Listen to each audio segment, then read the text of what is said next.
Recording. हाँ। Hello sir. Hi sir. Good evening sir, कैसे हैं? बढ़िया सर, बिल्कुल ठीक ठाक सर। सर हमारे चैनल पर सब कुछ अच्छे से चल रहा है, बहुत सुपर रॉकिंग चल रहा है। जीएस चल रही है, मैथ चल रही है, फिजिक्स चल रही है। इंग्लिश को लेके बच्चे बहुत परेशान थे।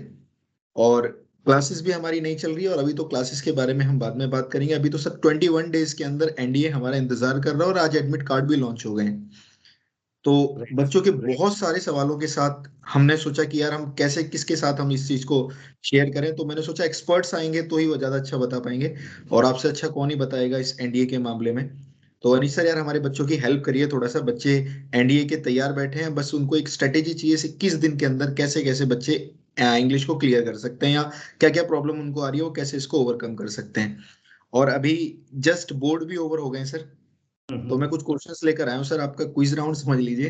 तो ये बच्चों के बिहाफ पर क्वेश्चंस हैं आपसे। आप जितना भी अपना एक्सपीरियंस है एनडीए का सर, ये सब हमारी हेल्प की रही है इसके अंदर। Sir and thank you very much for providing this opportunity. याद है मैं आपसे लगभग 2-3 साल पहले मिला था और मैं देख रहा हूं तब से लेके आप तक का पूरा डेडिकेटेड बच्चों के लिए है। और सबसे बड़ी बात है कि आप मीन्स चाहते हैं कि बेस्ट टू बेस्ट बच्चे को प्रोवाइड हो, मीन्स कहीं जी पे भी सर, जी किसी सर। चीज की कमी ना रहे। और thank you very much for providing me this opportunity कि मैं स्टूडेंट को इंटरेक्ट करूं। और मेरा सौभाग्य है कि आपने मुझसे पूछा कि सर आप बताइएगा कि बच्चों के लिए बेनिफिट क्या रहेगा। और क्वेश्चंस, जी हाँ, आपके क्वेश्चंस सर बिल्कुल बच्चों से ही एक्सपीरियंस, जुड़े होते हैं। एक्सपीरियंस काउंट होता है सर, चाहे कहीं भी कुछ कह लीजिए। हाँ, कोई भी आ जाएगा नया, कोई भी पुराना रह जाएगा, एक्सपीरियंस हमेशा काउंट होता है सर। Yes sir. तो कुछ क्वेश्चंस के साथ सर शुरू करें आज के सेशन। सर। तो एक तो सबसे पहली प्रॉब्लम जो मेरे पास स्टूडेंट्स की आई है, मैंने इसकी पूरी लिस्ट बना रखी है। मैं उसी से देख देख कर, क्योंकि इंग्लिश अपनी शुरू से थोड़ी तंग है यार। तो वैसे भी इतना याद नहीं हो पाएगा। तो सर पहली प्रॉब्लम बच्चों की आ रही है कि in which section anyone, like Hindi और English medium student, can score easily. मतलब अब ये जो 21 दिन रह गए हैं, अब सबका बोर्ड हो गया है। अब उसमें हमारे पास जो बच्चे हैं या फिर बच्चे जो और भी हैं, तो दोनों बाइलिंगुअल तैयारी करते हैं 12th की। किसी का हिंदी बोर्ड होता है, किसी का इंग्लिश बोर्ड होता है, लेकिन डेडिकेशन दोनों के अंदर एनडीए ज्वाइन करने की बराबर है। तो ऐसा कुछ पर्टिकुलर है कि भैया हिंदी वाले को ज्यादा फायदा मिलता है, इंग्लिश वाले को ज्यादा फायदा मिलता है, या उसके नुकसान रह जाते हैं हिंदी लेने के, इंग्लिश लेने के? सर तो किस सेक्शन वाले स्टूडेंट को ज्यादा फायदा मिलेगा सर इसके अंदर? सर देखिए, अगर मैं बात बोलूँ इंग्लिश, नॉर्मली मैं बता दूं, पहले बच्चों को क्लियर कर देता हूँ कि बेटा इंग्लिश एक लैंग्वेज है।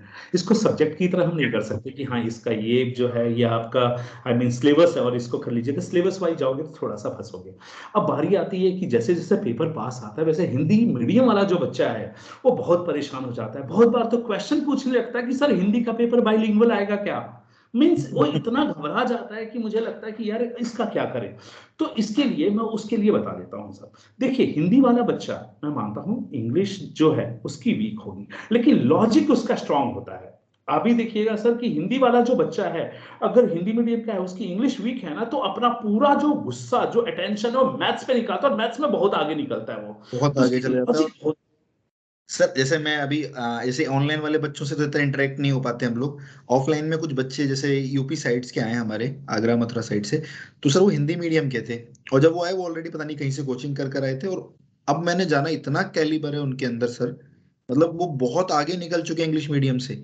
जैसे आपने बोला ना, वो सारा गुस्सा मैथ पे दिखा देते हैं, तो वही एग्जैक्टली वही किया उन्होंने, जो आपने बोला एग्जैक्ट वही हो रहा है। हाँ, तो अब मैं उन बच्चों के लिए बताता हूं। देखो, इंग्लिश तंग है लेकिन लॉजिक स्ट्रांग है क्योंकि मैथ्स बहुत स्ट्रांग किया तुमने। तो जो लॉजिक है, वहां से लॉजिक उठाओ और डाल दो इंग्लिश के एक सेक्शन में जिसको बोलते हैं सेंटेंस रीअरेंजमेंट। 10 क्वेश्चन आते हैं, 40 नंबर पक्के गारंटेड। बच्चा अगर 2 घंटे अगर सिर्फ 50 क्वेश्चन कर ले और लॉजिक के साथ करे, मींस नॉर्मली बच्चा सेंटेंस रीअरेंजमेंट में करता है और हिंदी का बच्चा होता है उसको गाइडेंस नहीं होती है तो लगाने में लग जाता है कि यार इसके बाद ये आएगा, इसके बाद ये आएगा, इसके बाद ऐसा नहीं करना है। स्टार्टिंग एंड मत करो, सजाओ मत। APQRS देख लो और अपने आप अंदर से एक आवाज आएगी कि मुझे नहीं पता किससे स्टार्ट करना है, किससे एंड करना है। इतना पता है क्यू के बाद में पी आएगा। ऑप्शन देखो, 4 ऑप्शन। कहां पे बात क्यू के बाद में पी है वो आपका आंसर। सर सिर्फ 50 क्वेश्चंस करने की जरूरत होती है। लॉजिक है। बच्चे पता है कि दिक्कत करते हैं, बच्चे सेंटेंस आ गया, एक डिफिकल्ट वर्ड आ गया, बच्चा उस पर जाएगा और ढूंढेगा कि इसका मीनिंग क्या है। यार सेंटेंस रीअरेंज करा, वर्ड के मीनिंग को क्या करना है, वो नहीं समय करना। वहां एक खत्म कर लॉजिक देते अपना हैं। स्ट्रांग करो, ऑप्शंस पे जाओ, क्लिक मारो। सर मैं गारंटी देता हूं कोई भी बच्चा अगर ढंग से बैठ के 50 क्वेश्चंस को अगर इस तरह से, इस मेथड को हम लोग बोलते हैं मैंडेटरी पेयर मेथड, अगर इस मैंडेटरी पेयर मेथड के थ्रू अगर कर लेगा तो 10 में से बड़े आसानी से उसके कम 9 क्वेश्चन तो सही होंगे ही होंगे। एक का जो गलत होगा वो मॉडिफायर का कंसेप्ट होता है, वो भी बड़ा आसान होता है मॉडिफायर का कंसेप्ट। जैसे मैंने एक सेंटेंस बोला कि the policeman had a hard time in managing the crowd on duty. अब ये सेंटेंस सुन के तो अच्छा लगेगा, लेकिन बात आई ऑन ड्यूटी। ऑन ड्यूटी एक तरह से मॉडिफायर है। जैसे मैंने बोला कि रोहन के कुंवारे पिताजी ने उसके लिए एक लड़की देखी, अब बच्चे हैरान हो जाएंगे कि सर कुंवारा पिता कैसे हो गया। तो भाई ये कुंवारा जो शब्द है ये या रोहन के साथ लग सकता है, लड़की के साथ लग सकता है, लगा मैंने गलत दिया, इसको हम लोग बोलते हैं मॉडिफायर। सेंटेंस रीअरेंजमेंट में भी हमें थोड़ा बहुत मॉडिफायर का कंसेप्ट लेके जाना होता है कि कौन सा शब्द जो है जिसको मॉडिफाई करेगा और उसके साथ ही होना है। लेकिन वो क्वेश्चन सिर्फ 1-2% ही आते हैं, उसको बड़े आसानी से एक आध क्लास या एक आध मेंटरशिप से उसको सॉल्व किया जा सकता है। इतना बड़ा हिंदी भी मीडियम कंसेप्ट वाले नहीं है। स्टूडेंट भी सर, हिंदी मीडियम वाले स्टूडेंट्स भी। Yes yes yes.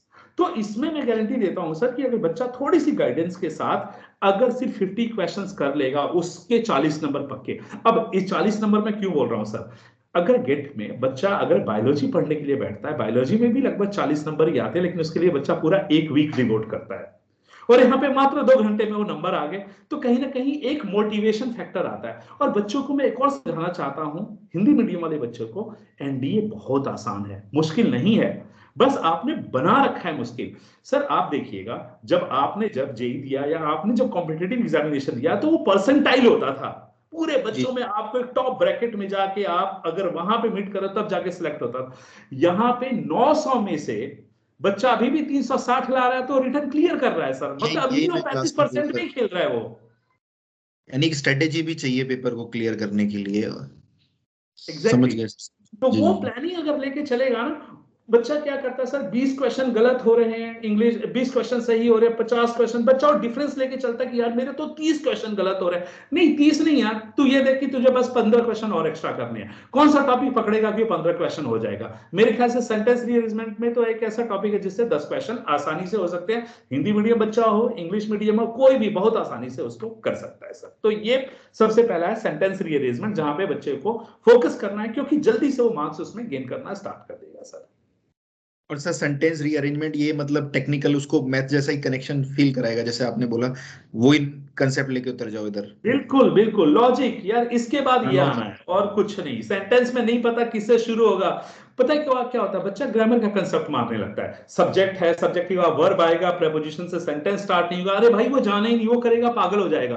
क्योंकि सेंटेंस रीअरेंजमेंट होता क्या चीज है, कोई एडिटोरियल है, कोई भी चीज है, वहां से बीच के पार्ट्स उठा लेते हैं। अब बीच के पार्ट्स उठा लिए तो आपका हो सकता है बिना सब्जेक्ट के ही चल जाए वो, या हो सकता है वो प्रेपोजिशन से ये स्टार्ट हो। तो मैंडेटरी पेयर मेथड जाओ ना, सबसे बढ़िया तरीका है सर वो। बिल्कुल बिल्कुल सर, काफी अच्छा जवाब मिला, मेरे को भी कुछ समझ में आया। तो नेक्स्ट क्वेश्चन की तरफ चलते हैं सर। बच्चों की तरफ से पूछा गया नेक्स्ट क्वेश्चन है कि spotting the error is incomplete grammar and the most of the students are unable to remember the rules. Sometimes student ask sir should I leave this section, what's your opinion. तो एक spotting the error को लेके बच्चों के बड़े question है कि sir क्या इसको छोड़ के जाएं, गलतियां हो जाती, जबरदस्ती के एरर निकाल देते हैं, है ना, जबरदस्ती बाद है। में तो कुछ भी कर देते हैं। तो एग्जैक्टली बच्चे कह एग्जैक्टली। रहे हैं कि सर इसको छोड़ कर जाएं या कवर करें, या कवर करें तो कैसे कवर करें, कुछ छोटी सी स्ट्रेटेजी कि अभी हम 21 दिन में इसको लगाएं मैक्सिमम ठीक कर पाए। ओके सर, इसके लिए मेरे एक पास में बड़ी तगड़ी प्लानिंग है सर। इसको बच्चा जब भी देखिएगा, स्पॉटिंग द एरर के जो क्वेश्चंस होते हैं ग्रामर से आते हैं और बच्चा क्या करता है ग्रामर में लग जाता है। और मैंने ये भी क्लासरूम डिबेट्स में मैंने बहुत सारे बार देखा है कि बच्चा बोलता है सर एयर क्या मटेरियल नाउन है एब्स्ट्रैक्ट नाउन है, और टीचर्स उसको समझाने में लगे होते हैं मटेरियल नाउन एब्स्ट्रैक्ट नाउन, और दुनिया भर का ज्ञान, deep grammar, finite verb, non finite verb, transitive, intransitive. मेरे बोलने का बच्चों का ये है कि एनडीए में क्या आपसे पूछा जाएगा कि what is finite verb, what is non finite verb? नहीं कभी नहीं पूछेगा। पूछा जाएगा। इतने डीप में तब जाओ ना हो, कंसेप्ट को तब स्टडी करो ग्रामर के, जो हमारे जैसा टीचर बनना हो, कि आपके जैसा स्टूडेंट हमसे क्वेश्चन पूछे और हम जवाब दे सके। आपको क्वेश्चन के आंसर करने हैं। इसका एक बहुत ही तगड़ा तरीका मैंने निकाला है सर। अब तक जितने भी 10 साल के पेपर मैंने एनालाइज किए, वो 10 साल के पेपर में ओवर निकला सिर्फ 75 रूल्स। पूरे ग्रामर में सिर्फ 75 रूल्स हैं, जिसके अंदर में सारे के सारे जो क्वेश्चंस है प्रीवियस ईयर क्वेश्चंस, वो फॉलो हो रहे हैं। बच्चा बस वो क्वेश्चन करे और उस क्वेश्चन के रूल करे और उस रूल के बेस्ड पे उन क्वेश्चंस को सॉल्व करे, एनालाइज करे। बड़े आसानी से कर सकता है वो, क्योंकि अभी 20 डेज में अभी हमारे पास टाइम नहीं है कि हम जाके पूरा ग्रामर स्टडी करेंगे, रिवीजन करेंगे। अरे इंग्लिश रिवीजन करेंगे तो मैथ्स कब करेंगे, बाकी सब्जेक्ट्स कब करेंगे? इससे बढ़िया रूल्स करो, क्वेश्चन करो और फटाफट सॉल्व करो। तो एक ये 75 रूल्स वाला तरीका हो सकता है। या एक और तरीका है सर इसका, ग्रामर में अगर बच्चा सिर्फ वर्ब टॉपिक के ऊपर में कंसंट्रेट करता है, means tenses, subject verb agreement और कंडीशनल सेंटेंसेस, ये 3 टॉपिक को अगर ढंग से करता है तो बड़े आसानी से 5 से 6 नंबर आउट ऑफ 10, 5 से 6 क्वेश्चंस आउट ऑफ 10 वो सही कर सकता है। मेरे ख्याल से एक अच्छा स्कोर है, क्योंकि 10 आउट ऑफ 10 स्कोर करना मुश्किल पड़ेगा बच्चे को, कहीं ना कहीं 20 डेज में तो वो मुश्किल है। तो बच्चा अगर खाली इतना भी करता है, अगर टेंसेस के ऊपर में वो वाला टॉपिक, क्योंकि ये बड़े आसानी से सर 1-1.5 दिन में ये बच्चा कर सकता है। प्रीवियस ईयर क्वेश्चंस अटेम्प्ट करे, बहुत सारे हमारे पास में, आपके पास में भी जैसे टेस्ट सीरीज है, कहीं से भी बच्चा उसको इजीली उनके क्वेश्चन को प्रैक्टिस करके उस मार्क्स तक ले सकता है। तो अब देखिए, मैंने बताया 10 क्वेश्चन सेंटेंस अरेंजमेंट में। अब ग्रामर के थ्रू में 6 क्वेश्चन और मान के चलता हूं, बच्चा इस तरीके से करेगा तो कम से कम 6 करेगा, तो 16 क्वेश्चंस के नंबर तो अब तक हमारे डिस्कशन में पक्के हो चुके हैं सर। और इसमें एफर्ट कुछ भी नहीं लगा है, एफर्ट सिर्फ बच्चे का 1.5-2 दिन ही लगा है, इससे ज्यादा नहीं लगा है। अब आगे क्वेश्चन में देखते हैं और कैसा क्वेश्चन और वहां पे बच्चा किस तरह से स्कोर करता है। ठीक है सर, ये काफी अच्छा था कि उस 75 रूल से काफी कुछ कवर हो जाएगा। बहुत कुछ कवर। ठीक है भाई, बहुत बढ़िया बहुत बढ़िया। नेक्स्ट यार, थर्ड क्वेश्चन की तरफ चलते हैं सर। ये बहुत सारे, सबसे ज्यादा जो स्टूडेंट्स की प्रॉब्लम आई है, मोस्ट कॉमन प्रॉब्लम आ रही है, सबसे ज्यादा वोट्स इस क्वेश्चन को मिले थे कि स्टूडेंट ने प्रॉब्लम में बताया कि इस बारे में कि सर वोकैब ना अब तक बहुत सारा नहीं हो पाया है, या बहुत परेशानी हो रही है वोकैब में, या जो किया है उससे देख के लग रहा है कि क्या ये जो मैंने याद किया आएगा भी नहीं आएगा, प्रीवियस ईयर कर लिया है उससे भी सेटिस्फेक्शन नहीं आ रहा है। तो वॉकएप को लेके बच्चों ने पूछा कि क्या स्ट्रेटेजी है 21 दिन के अंदर। वैसे तो कोई इतना ज्यादा फर्क 21 दिन में वॉकएप नहीं डाल पाएगी, लेकिन as a mentor, as a experience teacher, आप इस 21 दिन के अंदर उस स्टूडेंट को जिसका इंग्लिश बहुत स्ट्रांग नहीं है, क्योंकि जिसका इंग्लिश स्ट्रांग है वो कहीं ना कहीं वॉकएप पकड़ लेगा, है ना, क्योंकि लेकिन जिसका इतना इंग्लिश स्ट्रांग नहीं है उसके लिए वॉकएप के लिए क्या राय देंगे, क्योंकि मेजर रोल प्ले करता है वॉकएप एनडीए एग्जाम के अंदर। कुछ लोग वॉकएप पे ही खेल जाते हैं पूरा का पूरा पेपर इंग्लिश का। तो वॉकएप के लिए सर क्या बच्चों की समस्या, कैसे कैसे निवारण कर सकते हैं इसका? सर वोकैब का एक तरीका है, मैं उन बच्चों को बता रहा हूं जो सेल्फ स्टडी करते हैं, क्योंकि बहुत सारे बच्चे हमसे कनेक्टेड रहते हैं, क्योंकि ऑब्वियस है कि सर मुझे बता दो मैं कैसे कर लूं, मैं यहाँ पे रहता हूँ या वहां पे रहता हूँ। तो उनके लिए एक मैं बताता हूँ 6 पेज मेथड। अब 6 पेज मेथड है क्या चीज सर? देखिए, होता क्या चीज है कि हमारे पास में जब भी हम कभी भी वोकैब के क्वेश्चन की प्रैक्टिस करते हैं, तो हमारे पास में क्वेश्चन है, नीचे 4 ऑप्शंस है, और हम क्या करते हैं, क्वेश्चन में सिनोनियम्स या एंटोनियम्स पूछा है और हम देखते हैं कि ओके इसका आंसर बी है, हम बी पे मार्क करके आगे बढ़ जाते हैं। यहां पे क्या करना है हमें कि क्वेश्चन है, 4 ऑप्शंस है, हमें चारों के चारों ऑप्शंस को भी एक्सपेंड करना है। मींस पीवाईक्यूज के। यस, हमने क्या किया, क्वेश्चन बी ऑप्शन हमने मार्क कर दिया, लेकिन भाई ए सी और डी ये वर्ड्स क्यों है वहां पे, इनका रिलेशन क्या है क्वेश्चन से, कहीं इसमें कोई एंटोनियम्स तो नहीं है इसका, और अलग भी वर्ड्स है तो उनके मीनिंग क्या है। मींस बच्चे को क्या करना पड़ेगा, पूरा एक क्वेश्चन है तो उस क्वेश्चन से एक प्लांट और प्लांट के बाद ट्री बनाना पड़ेगा। मींस क्वेश्चन है, क्वेश्चन में खाली आंसर मार्क करके बच्चा आगे नहीं बढ़ेगा। क्वेश्चन है, क्वेश्चन को भी देखो, नहीं है, गूगल है, फोन अवेलेबल है, हर एक के पास में है, जाओ जो वर्ड है उसके 2 सिनोनिम 2 एंटोनियम्स लिखो, 4 ऑप्शंस के लिखो, बड़े इजीली। ये अगर बच्चा ये तरीका याद है ना सर कि इतनी मोटी मोटी बुक्स होती है, 10,000 idioms of phrases, एंटोनियम्स सिनोनियम्स ऐसे वही करके तो, बच्चा, पॉसिबल ही नहीं कभी उनको याद करना। एग्जैक्टली अगर बच्चा इस तरह से एक्सपेंड करता है ना सर, तो 6 पेज, किसी भी बुक के 6 पेज तक एक्सपेंड करना है। आगे चल के जब बच्चा 7th पेज करेगा ना, तो उसको सारे वर्ड और मीनिंग आ रहे होंगे सर। कनेक्शन कहीं ना कहीं बिल्डअप हो रहा होगा। एग्जैक्टली, क्योंकि वो अगला क्वेश्चन तो ऑप्शन से ही बनता है। जैसे हमारे बच्चे बोलते हैं कि सर प्रीवियस ईयर क्वेश्चन करने का बेनिफिट क्या है, भाई प्रीवियस ईयर क्वेश्चन कभी भी रिपीट नहीं होंगे आपके, लेकिन ऑप्शन से क्वेश्चन बन जाएगा। सेम मैथ्स मुझे में याद है होता है। सुनील गुप्ता सर से मैंने इंटरव्यू लिया था, तो उन्होंने भी बड़ा अच्छा जीएस में भी बताया था कि एक क्वेश्चन पूछा गया, बच्चे ने देख लिया कि उसका आंसर बी है, लेकिन बच्चा ये भी तो देखे कि भाई ए सी और डी कहां से आए हैं वर्ड्स।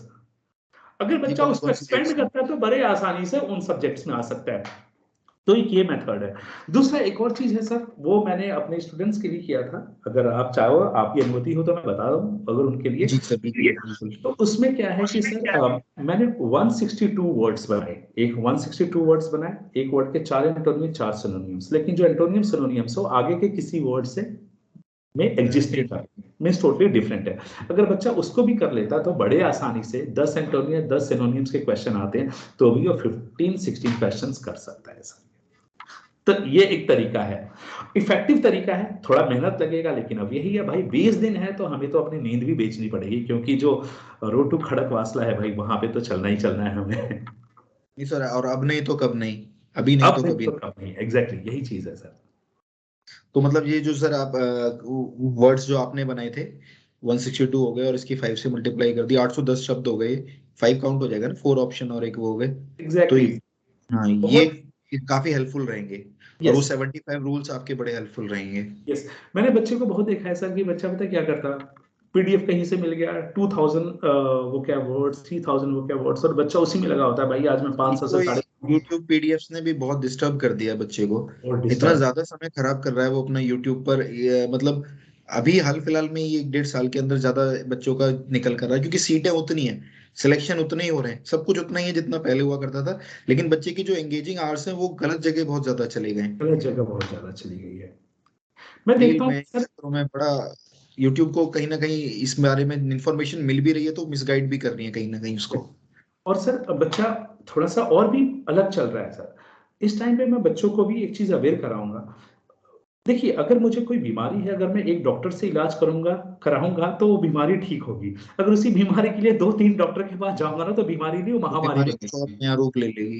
Exactly exactly। तो अगर आपका ये है कोई एक सब्जेक्ट है, तो किसी एक डेडिकेटेड टीचर से पढ़ो, उसके ऊपर में ट्रस्ट करो, उनके नोट्स को रेफर करो। मल्टीपल नोट्स अगर उसी चीज में जाओगे तो प्रॉब्लम आएगी, क्योंकि तब पढ़ाई नहीं होगी, कंपैरिजन स्टार्ट हो जाएगा। अच्छा, उन सर ने तो ये कराया था, इन्होंने ये कराया है, और कंपैरिजन तो तभी पॉसिबल होता है जब दोनों चीजें बराबरी एग्जिस्ट कर रही और होती। सर एक एक चीज और जो मैंने पर्सनली फील करी है, क्योंकि मैं तो राकेश यादव सर को भी देखा है, बहुत सारे टीचर्स को देखा है, क्योंकि उनके साथ भी हम एसोसिएटेड है गे टेक्नोलॉजी पढ़ाने की। जो ओके। हमारा 12th वाला बच्चा है वो रटने में इतना ज्यादा क्यों विश्वास रखता है समझने की बजाय।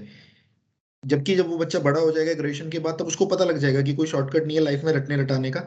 चीजें समझ में आनी ज्यादा जरूरी है बजाय समझ में रटने के। जरूरी है, हाँ। एग्जैक्ट। लेकिन ये बच्चा 12th वाला उसी मोड में रहता है अपने स्कूल वाले में, जैसे तैसे केमिस्ट्री याद करी, फिजिक्स याद करी।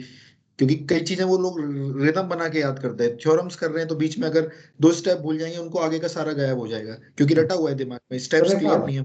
एग्जैक्टली। तो इसके लिए क्या मतलब, बच्चों ये रट के जो हमारे 12th वाले बच्चे हैं और अपने अटेम्प्ट्स खराब कर देते हैं, इनके लिए कुछ आपकी तरफ से कि क्या एक्चुअली साइकोलॉजी की होनी चाहिए स्टूडेंट की पढ़ते टाइम, इन कॉम्पिटिशन एग्जाम की तैयारी करते टाइम, कि सीखने की इच्छा, क्योंकि एक डर भी इनको ये रहता है कि पेपर भी 6 महीने बाद है, फिर ये लोग ज्यादा एक्सपेरिमेंट करने में विश्वास रखते नहीं है। सर ऐसा, ये जो प्रॉब्लम जो आती है, खासतौर पे मैं अपने सब्जेक्ट में बताऊं कि बच्चा वहां पे रटता क्यों है। सबसे बड़ी बात है कि बच्चा अगर इंग्लिश में वीक है, तो इंग्लिश को समझ में ऐसा लगता है कि जैसे इंग्लिश किसी और प्लेनेट की लैंग्वेज है और मुझे कभी समझ में नहीं आएगा, तो मैं ये इतनी ही चीजें कर लूँ तो मेरा हो जाएगा। लेकिन मैं बताना चाहता हूँ सर कि इंग्लिश हो गया, फिर कोई भी चीज हो गया, सबसे जरूरी होता है सर एक डिसिप्लिन। बच्चा अगर डिसिप्लिन नहीं होगा, फॉर एग्जाम्पल अगर इंग्लिश की बात बोले, तो हमें याद है कि जब हम बचपन से पढ़ रहे हैं तो हमारे टीचर यही बोलते थे कि भाई स्टार्ट रीडिंग न्यूज़पेपर, ये पढ़ो वो पढ़ो, दुनिया भर की चीजें। लेकिन हम क्या करता है कि हम उस चीज को नहीं लेते। याद है ना कि हमारे अभी भी इंडियन कल्चर में यही है कि भाई कोई बीमार होगा तभी घर में फल आता है, फ्रूट आता है, अगर वो सही हो गया फिर वो फ्रूट नहीं आता एन एप्पल अ है। Day keep a doctor away. Exactly exactly। लेकिन हाँ। यही चीज अभी भी चल रहा है कि बच्चा क्या करता है कि सर जब पेपर आ गया तब जाके करता है, और दिमाग वहां पे नहीं लगाता, जैसे सामने वाले ने बोल दिया बस वो करना चालू है। भाई एक लॉजिक भी लगानी पड़ती है। फॉर एग्जाम्पल, मैंने बच्चे को बोला कि भाई स्टार्ट रीडिंग न्यूज़पेपर। अब बच्चा बोलता है सर न्यूज़पेपर पढ़ने में 3 घंटे लगाऊं क्या मैं। अरे भाई, न्यूज़पेपर 3 घंटे लगाना ही नहीं है। आप न्यूज में देख रहे हो कि एक बहुत बुरी खबर जो न्यूज में आती है, रेप केसेस एंड ऑल, बच्चा उस चीज को पढ़ रहा है, लेकिन वो नॉलेज कहाँ पे आएगी, कहाँ किस एग्जाम में आपसे जाके पूछा जाएगा। राहुल गांधी ने कहा चौकीदार चोर है, अरे कहाँ पे पूछा जाएगा कि कौन सी डेट को बोला है।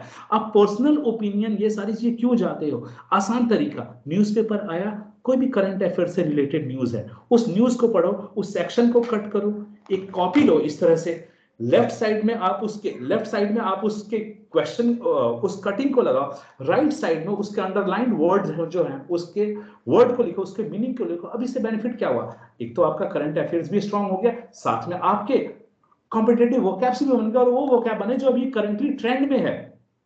बिल्कुल सही कह रहे हैं सर। और ये जो आप बोल रहे हैं, तो मैं तो कह रहा हूँ मेन हेडलाइन भी पढ़ लेना है पूरे न्यूज़पेपर की, सिर्फ डार्क बोल्ड वाली। जैसे कुछ मैंने शब्द ही वहां पर देखे हैं, ब्रूटल हो गए, मामोथ हो गए, हम्म, मतलब इतने कॉमन जो एनडीए पूछता है, वो हेडिंग में कई न्यूज़पेपर के आपको मिलेंगे देखने के लिए। बिल्कुल बिल्कुल। लेकिन वो उसको एक अलग ही जॉब समझ लेते हैं कि अब हमें न्यूज़पेपर बोल दिया, हमें तो कोई ऐसा टीचर बताओ जो वॉकैब याद करवा दे। वो कैब याद करा, हाँ यही चीज है, वो कैब याद करा के। और वो कैब में भी चलिए मैंने मतलब कि थोड़ा सा बच्चे को समझ, मैं कहने का मतलब क्या चीज है कि बच्चे को थोड़ा सा कहीं ना कहीं अपने अंदर से एक विल लाना पड़ेगा, ये कि भाई मेरे लिए एक लैंग्वेज है, और मुझे जैसे मैं हिंदी बोलता हूँ, जैसे मैं पंजाबी हरियाणवी में बोलता हूँ, वैसे एक मेरे लिए थर्ड लैंग्वेज है जो कि मुझे सीखनी है। बच्चा अगर इस तरह से मानेगा तो कभी भी दिक्कत नहीं होगी। और उसको इंग्लिश में खास तौर पे मैं बच्चों को ये भी गाइड करता हूँ कि बाकी सब्जेक्ट्स का टेस्ट तो आपका रिटन में होगा, लेकिन इंग्लिश 50 नंबर तो आपका रिटन में आपका चेक होगा। अगले जो 5 दिन जो एसएसबी के हैं वहां पे भी आपका इंग्लिश चेक होगा, तो भाई करना तो पड़ेगा। जी सर, जी सर, बिल्कुल। तो ये बहुत कॉमन क्वेश्चन वोकैब का बच्चों को आंसर मिला होगा। बच्चे अपना कमेंट करके जरूर बताएं भाई, कितना आप लोगों को इसके आंसर से हेल्प हुई।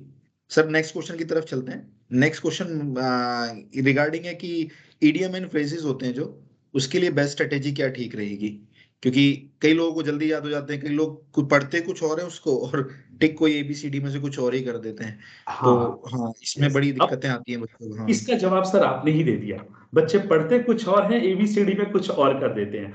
होता क्या चीज है सर कि इडियम्स और फ्रेजेस दो कैटेगरी के होते हैं। एक है कि आपने क्वेश्चन को पढ़ा, क्वेश्चन ही आपको हिंट दे देगा कि भाई उसका आंसर क्या है। For example, apple of discord, bone of contention, a bull in the china shop. इसके लिए मुझे नहीं जरूरत है कि इसके मीनिंग को जानना, कि क्वेश्चन से ही पता लग रहा है।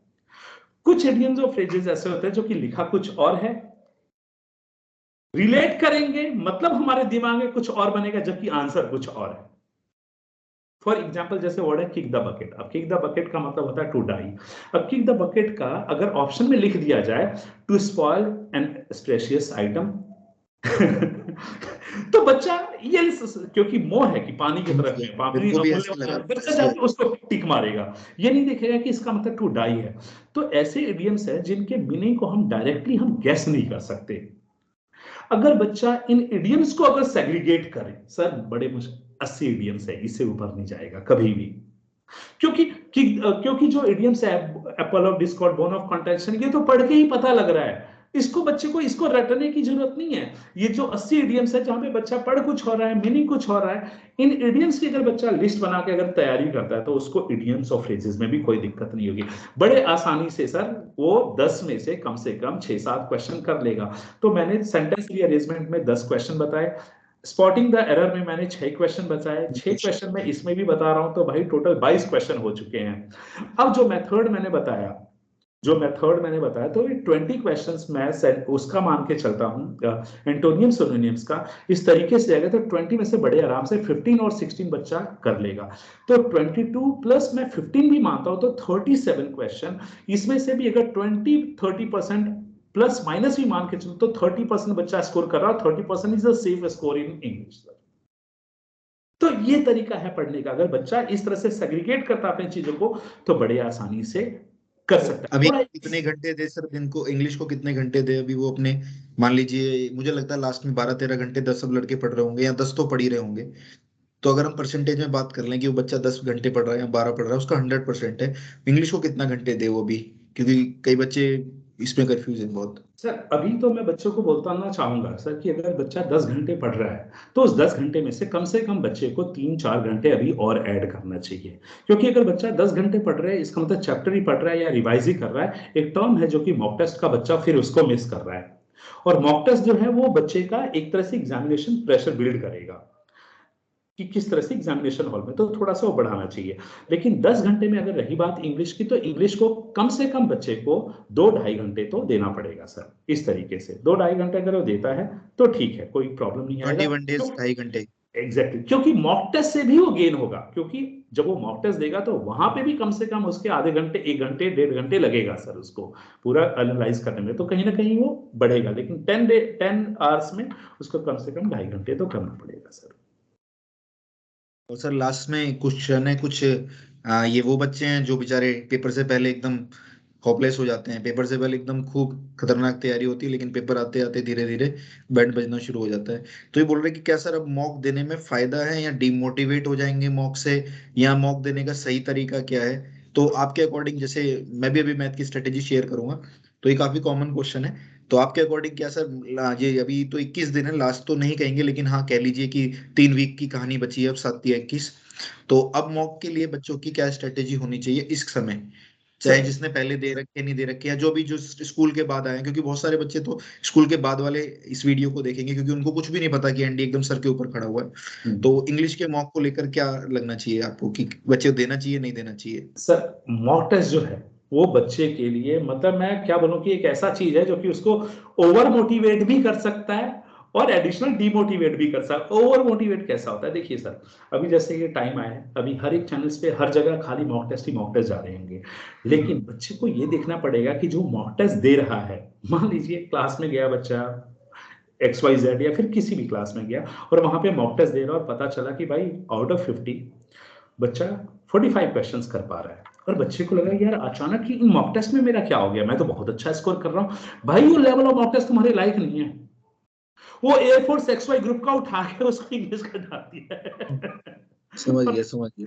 तो बच्चे को चाहिए कि मॉक टेस्ट अगर दे रहा है तो मेक श्योर कि मॉक टेस्ट एनडीए लेवल का भी है, क्योंकि मॉक टेस्ट दे रहा है लेकिन बच्चा साथ के साथ 2018, 2019, 20 कोई भी एक प्रीवियस ईयर क्वेश्चन भी डाउनलोड कर ले यूपीएससी वेबसाइट से और उसको भी देखे दे, ताकि चेक करें कि जो मॉक टेस्ट वो दे रहा है और अभी उसका एज पर यूपीएससी स्टैंडर्ड उसकी परफॉर्मेंस क्या है। ये बहुत जरूरी होता है, क्योंकि बच्चे बोलते हैं सर मैं मॉक में स्कोर नहीं कर पा रहा हूं, पता चला कि भाई मॉक टेस्ट इतना टफ बन गया है, बच्चा स्कोर 35 क्वेश्चन कर सकता है लेकिन मॉक टेस्ट में 20 से ऊपर जा ही नहीं रहा है, तो डिमोटिवेशन तो होगा ही। तो मेरे को डिमोटिवेशन हो लगता जाए। है कि बच्चे को जब भी मॉक टेस्ट दे रहा है तो साथ के साथ प्रीवियस ईयर क्वेश्चन भी लगाना चाहिए, क्योंकि वो उसके अंदर में एक जो उसकी जो प्रेपरेशन है वो एक तरह से राइट ट्रैक डिजाइन करेगा सर। नहीं तो मोटिवेशन या डीमोटिवेशन या ओवर मोटिवेशन ये चीजें तो चलती रहेंगी। तो प्रीवियस ईयर क्वेश्चंस का, पेपर्स का भी बहुत बड़ा रोल बनता है, बच्चे को उस सेक्शन में भी जाना चाहिए सर। तो अभी मॉक लगाए, कंटिन्यू मॉक लगाए मॉक टेस्ट लगाए सर, मॉक जरूरी क्लास तक। है। हाँ, और मॉक टेस्ट का एक और तरीका है बता रहा हूँ कि मॉक टेस्ट चाहे कहीं से मिल जाता है, बच्चा प्रिंट करे या फिर कैसे भी करे, तो मॉक टेस्ट के साथ में बच्चा अपने फोन में वॉच को भी एक्टिव रखे हमेशा, मतलब घड़ी देख के कराना ही कराना पड़ेगा, अगर वो हटा दिया तो एग्जामिनेशन हॉल वाला प्रेशर नहीं बन पाएगा। बिल्कुल सही बात, बिल्कुल सही तो बात। साथ ही साथ अपना टाइमर ऑन करे और कोशिश करे कि उस पर्टिकुलर टाइम से कितना अंदर जाता है। लेकिन हाँ, एक और चीज मैं बच्चों को सलाह दूंगा सर। और सर कितने घंटे में होना चाहिए उसका ये 50 क्वेश्चंस? सर देखिए, अगर मैं गेट की बात करता हूं मैं, तो एक क्वेश्चन का ऑन एवरेज 1 मिनट में अगर बच्चा कर रहा है तो सही है सर। सही है। हाँ, 1 मिनट तक जा रहा है तो ठीक है, क्योंकि बहुत सारे क्वेश्चन जो है, जैसे मैंने बताया ना 50 क्वेश्चंस वाला सेंटेंस रीअरेंजमेंट, अगर बच्चा उसकी प्रैक्टिस करता है ना सर, तो 4-5 सेकंड में ही हो जाएगा वो, तो बचा हुआ टाइम बाकी में इन्वेस्ट कर सकता है, बट ऑन एवरेज इतना टाइम जाना चाहिए। एक और चीज जो मैं बताना चाहूंगा सर, कि बच्चा जो इस टाइम पे जो गलती कर रहा है वो ये कर रहा है कि वो मॉक टेस्ट दे रहा है तो अपने टाइम और इन सब चीजों को नोट नहीं कर रहा है। एटलीस्ट वो नोट करेगा, अगर करेगा तो वो बहुत फायदेमंद रहेगा। क्योंकि हम लोग क्या होता है कि सर, मैंने देखा है कि जब एग्जामिनेशन प्रेशर या पीयर प्रेशर है, बहुत सारी चीजों को, आपकी परफॉर्मेंस को, आपके माइंडसेट को डिफ्लेक्ट कर सकता है सर। हम लोग कौन बनेगा करोड़पति घर से देखते हैं तो हमें लगता है कि यार मैं जाऊंगा तो भाई इतने लाख तो जीत के ही आऊंगा। अरे भाई, जो हॉट सीट पे बैठा होता है उससे पूछो, उससे तो बटन तक नहीं दब रहे होते उस टाइम पे कि आंसर आते हुए भी। तो उस प्रेशर को झेलना बहुत जरूरी है सर। बिल्कुल बिल्कुल सर। तो बच्चों के बहुत सारे डाउट्स इस सेशन में क्लियर हुए होंगे, और इंग्लिश को लेके बच्चे भी बहुत परेशान थे, और बच्चों के लिए भी बहुत जल्दी कुछ सरप्राइज लेकर हम लोग इंग्लिश में लेके आने वाले हैं सर। तो सर अभी कुछ लास्ट में इन बच्चों के लिए मोटिवेशन के लिए कुछ सजेशन आप लोगों का, एक ओवरऑल, कि अब इस 21 दिन में, या एक बच्चे को तैयारी के समय इस फिलहाल आपकी तरफ से कोई मैसेज बच्चों को? बच्चों के लिए मेरा मैसेज है एक, जो सबसे जरूरी है, आप लोग में बहुत सारे बच्चे होंगे जो कि इस टाइम पे आप सेकंड या थर्ड पेपर दे रहे होंगे एनडीए का, बहुत सारे पहले वाले भी होंगे, और बड़े कॉमन आते हैं जब रिजल्ट आता है तो बच्चा मुझे बोलता है कि सर मैं 2 नंबर से रह गया, 3 नंबर से रह गया। ये 2-3 नंबर वाले जो लड़के हैं ना, ये एक फेल नहीं हुए लड़के होते हैं।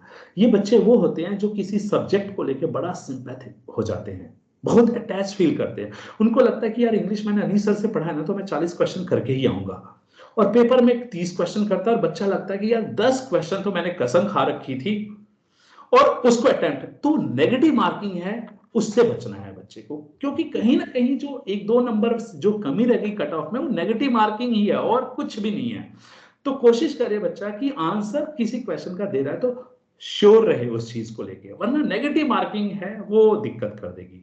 चाहे आप घर में भी कर रहे हो, चाहे आप जाके अपने 16 अप्रैल को अपने एग्जामिनेशन हॉल में भी करोगे, रहेगा तो यही स्ट्रेटेजी कि भाई कुछ भी है नेगेटिव मार्किंग मुझे नहीं लेनी है। मुझे याद है कपिल देव के बारे में मैंने पढ़ा था कि कभी भी वो नेट प्रैक्टिस पे भी वो नो बॉल नहीं फेंकता था।